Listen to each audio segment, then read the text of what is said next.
এই মুহূর্তে রাজধানীর কারওয়ান বাজারে আছেন সহকর্মী অন্তরা সেন, সরাসরি যাচ্ছি তার কাছে। শুক্রবারে কারওয়ান বাজারের চিত্রটা একটু ভিন্ন থাকে অন্যান্য দিনের তুলনায়, কারণ এদিন কিন্তু সাপ্তাহিক আর মাসিক বাজার করতে আসেন ক্রেতারা।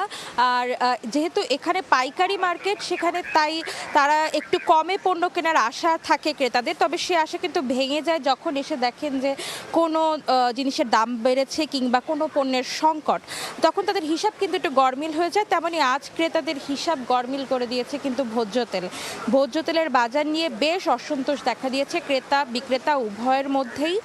পর্যাপ্ত তেলের সংকটে বেশ ভোগান্তিতে পড়েছেন এখানকার বিক্রেতারা। তাদের অভিযোগ, তাদের যেখানে প্রতিদিন প্রয়োজন 5 কার্টন সয়াবিন তেল, সেখানে কিন্তু তারা পাচ্ছেন 1 কার্টন তেল। আবার সব ধরনের অর্থাৎ সব সাইজের সয়াবিন তেলের বোতলও কিন্তু পর্যাপ্ত পরিমাণে নেই দোকানগুলোতে। 5 লিটারের সয়াবিন তেলের বোতল বেশ কম দেখেছি আমরা। আর বেশিরভাগ দোকানেই কিন্তু বিক্রি করছে 1 থেকে 2 লিটারের বোতল।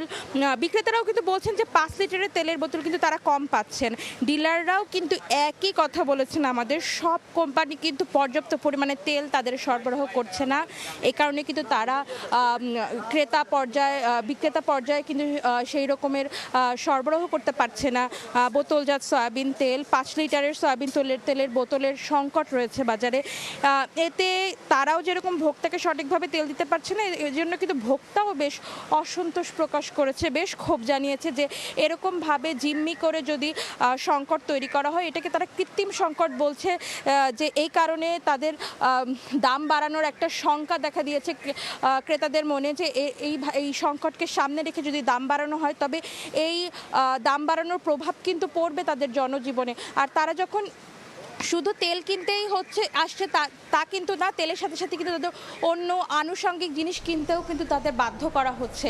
এই ছিল আমার কাছে কারওয়ান বাজার থেকে তেলের বাজারের সর্বশেষ খবরাখবর।